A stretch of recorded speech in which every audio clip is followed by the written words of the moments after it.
காய்கறிகளுக்கு நடுவே மறைத்து வைத்து கடத்திய 10 லட்சம் ரூபாய் விலை மதிப்புள்ள புகையிலை உற்பத்திகளுடன் ஒருவரை குமளியில் காவலர்கள் கைது செய்தனர். காமாட்சி பகுதியைச் சேர்ந்த பினீஷ் தேவ் என்பவர்தான் கைது செய்யப்பட்டது.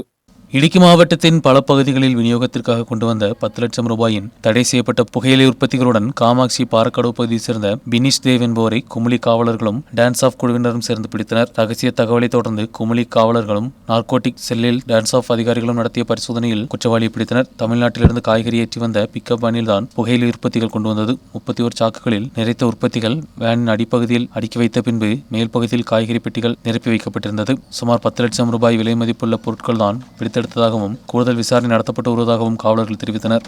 ഏകദേശം 10 ലക്ഷം രൂപയ്ക്ക് അടുത്ത് വരുന്ന പുകയില ഉൽപ്പന്നങ്ങളാണ് പിടിച്ചത്. അത് ഇടുക്കി ജില്ലയെ കേന്ദ്രീകരിച്ചിട്ട് മൊത്തത്തിൽ കൊടുക്കാൻ വേണ്ടിയിട്ടുള്ള അതിനുവേണ്ടി തന്നുള്ള തയ്യാറെടുപ്പ് കൂടി വാഹനത്തിനകത്ത് വെച്ചിട്ട് അതിൻ്റെ മുകളിൽ വേറെ മറ്റ് സാധനങ്ങൾ വെച്ചിട്ട് അതിനടിയിൽ സൂക്ഷിച്ച രീതിയിലാണ് നമ്മൾ കണ്ടെത്തിയത്.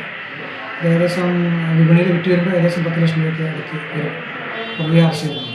கட்டப்பனை, குமளி, செருதோணி, அடிமாலி போன்ற பகுதிகளில் சிறிய வியாபாரிகளுக்கு விநியோகம் செய்வதற்காக இவைகள் கொண்டு வரப்பட்டுள்ளன. போதை உற்பத்திகளுடன் கடத்துவதற்கு உபயோகித்த பிக்கப் வேனும் கஸ்டடியில் எடுக்கப்பட்டது. குமளி SHO அபிலாஷ்குமார், CPOக்களான நதீர், ரஞ்சித், மகேந்திரன் போன்றவர்களும் உடனிருந்தனர். நீதிமன்றத்தில் ஆஜர் செய்த குற்றவாளியை ரிமாண்ட் செய்தனர். சம்பவத்தில் கூடுதல் பேருக்கு பங்குள்ளதா என்பதை குறித்தும் விசாரணை நடத்தப்படுகிறது.